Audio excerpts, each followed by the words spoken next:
evening. This is Ron again from wapinas.com, and we're going to be doing a quick unboxing of the RealMe C1. Not sure how many models they have. I think they have the C2 and the Pro or something. I have no idea because we haven't been able to get any news from them about from the press releases, and I haven't had any time to actually go to their website or their Facebook page. But I did see that they had a flash sale yesterday from Lazada. So from 5,990 they slashed the price to 5,490. So I took the chance. I bought it yesterday. I got it today, one day after, and it's here right now. Okay. They have two colors, the black and the blue. Okay, so I ordered the blue. Later you'll see.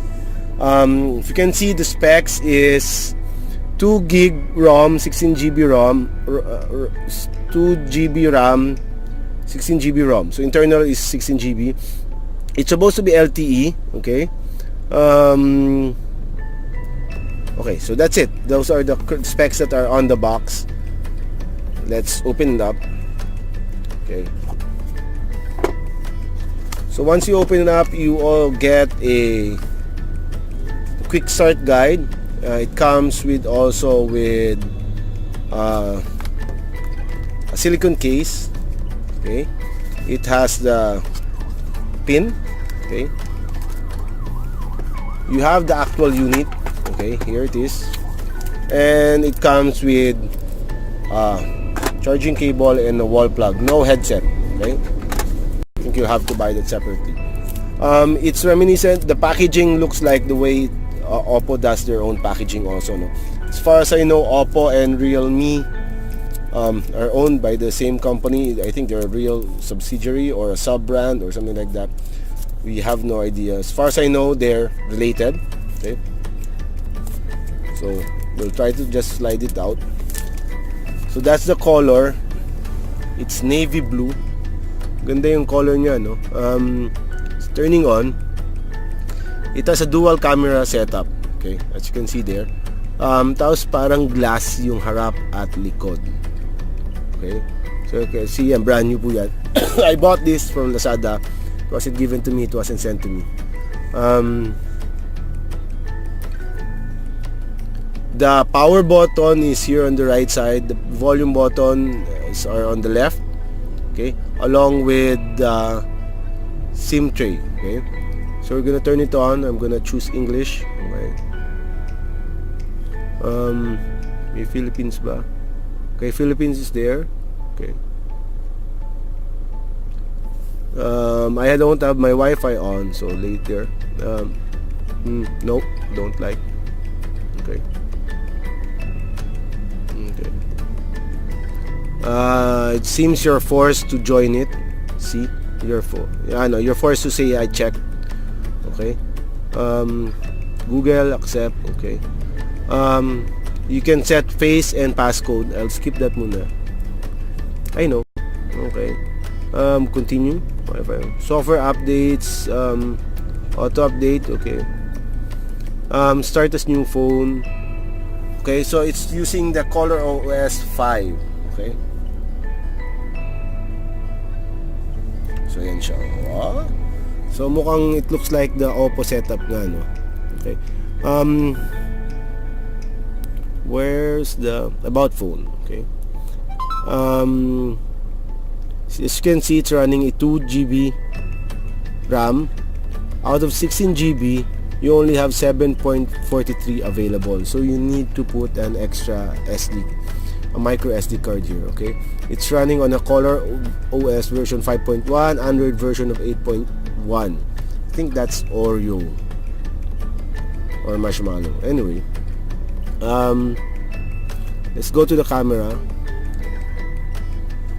Like to read 4K. Okay, yeah, sure. So there's the camera. Where's the settings? That's the photo. Okay, portrait. Medyo may delay siya, no, when you shift to the others. Okay. Original. So maximum of 1080p for the video. For the photo, standard full screen square. May beauty din siya. Okay. I don't see the settings for the photo.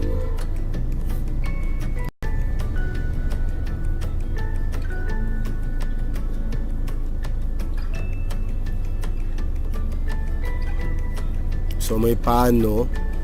Okay. And looks like they have a bokeh setting. See? For the portrait. Okay. Or no, maybe that's a timer. So we'll find out once we try it. Okay. Oh, so that's a timer setting. Okay. So mukha siyang pambokeh. Kala ko pambokeh. Okay, so here's the silicone case. We'll put it on later. We'll just get this muna first so that you can see it. Okay. We'll open it here. See. Find out what the SIM tray looks like. Okay. The SIM tray using a triple tray. Okay. So you can, I think you can use 2 nano SIMs and 1 SD card, which is good because maliit, the memory left is small, so you'll need to actually use an SD card, micro SD card. You can't survive without an SD card if you're using the Oppo tuloy. It's not Oppo, the RealMe C1. So I like the color. It's blue. Wait, okay, let's put it back. Price is 5,990 na siya, no? It's not on sale anymore. Medyo masalimuot ang pagbabalik niya. Mali ba yung ginagawa ko? Okay, so mali nga. So, yun, okay. What else do you want to see? Where's the visual settings? Okay. Accessible storage. Okay, so para makita nyo, yan. Available out of 16 used is 1.28 GB, 7.43 na lang natitira, no?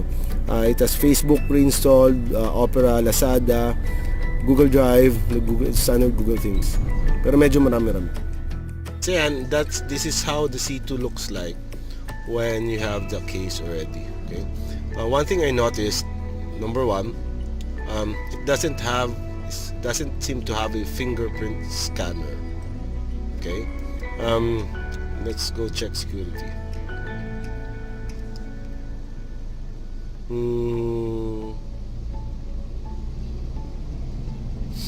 Okay, there, permissions, find my device, app lock.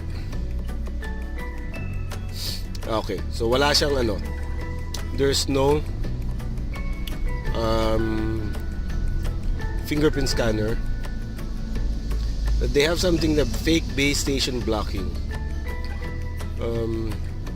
So it's more in security. Okay. There's only face and lock screen passcodes. Okay, so that's it. And another thing that I noticed, they have the notch on top. Okay. Where is the screen? Display. Okay.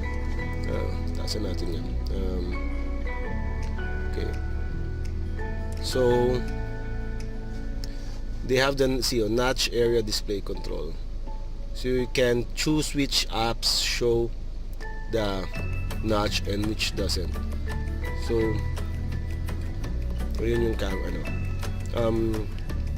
I still haven't been able to check the camera, kung ano ng camera niya, no? So there's no, can't find the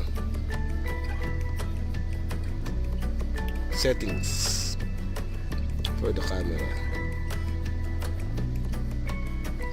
Okay. So but it's sporting a dual camera at the back and single camera on the front. Wait, let me check online. According to the specs, it's using a 13 and a 2 megapixel rear camera and a 5 megapixel front camera. The battery is also 4,230 milliamperes. So matagal, ano? And since it's an LT, it's using a Qualcomm Snapdragon processor. So we'll test it out in a couple of days and let you know how it works. So that's it. Thanks guys. Please don't forget to subscribe.